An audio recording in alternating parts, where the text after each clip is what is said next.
All right, the first one I want to show you today, our initial batches have been coming in of the new Swayback from Spyderco. But I'm really excited to get my hands on this because this is not something they had with them at SHOT Show earlier this year. So this is my first hands-on experience with it. Now, price on this is $273 right now, and this is made by the same designer as created the Spidey Chef from Spyderco, which is actually one of my favorite Spyderco knives of all time. It's one of the knives in my EDC rotation. The guy's name, and I'm going to say this wrong because I don't know how to pronounce it. You guys can let me know in the comments the right way. It's either Marcin Sliz or Marcin Slitch. I don't know. Let me know. You guys know who I'm talking about, though, I'm sure. But the aesthetic of this is kind of similar to the Spidey Chef, but it's kind of wrapped up in this really old school swayback pattern. The name of the knife is actually named for this distinctive handle shape, which is something you saw on a bunch of old slip joint patterns, the swayback handle, which you can have a number of different blades on, of course. But the Spyderco Swayback comes with this, well, let's see, what would you call that?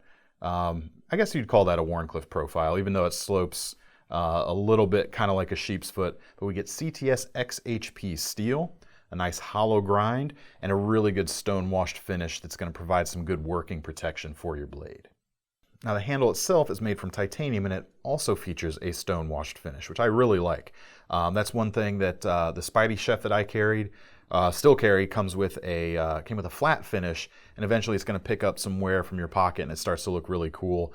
But I like this broken-in look right from the factory a little bit better still. This whole knife is actually a little bit larger than I initially thought it would be, just based on the photos. In fact, we've got a 3.5-inch blade here, so plenty of length to get your work done, and a very hand-filling grip as well, despite its slim nature.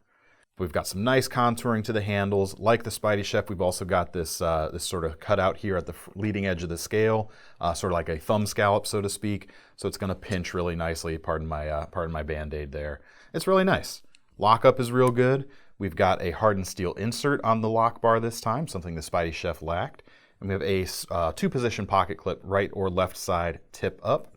And we've got the traditional Spidey hole for opening. I will say, with my larger fingers, I do find it a little bit tricky to open. I do kind of you can get the hang of it, but for me, I mean, you can see just how big my thumb is next to that cutout. Your more average sized fingers out there will probably have less of an issue with it, but there you go. That's just my take on it. It's really cool. They're coming in fresh very soon, so if you want one, get your pre-orders in below. But hopefully soon these are just going to be on the shelf and you can order them right away.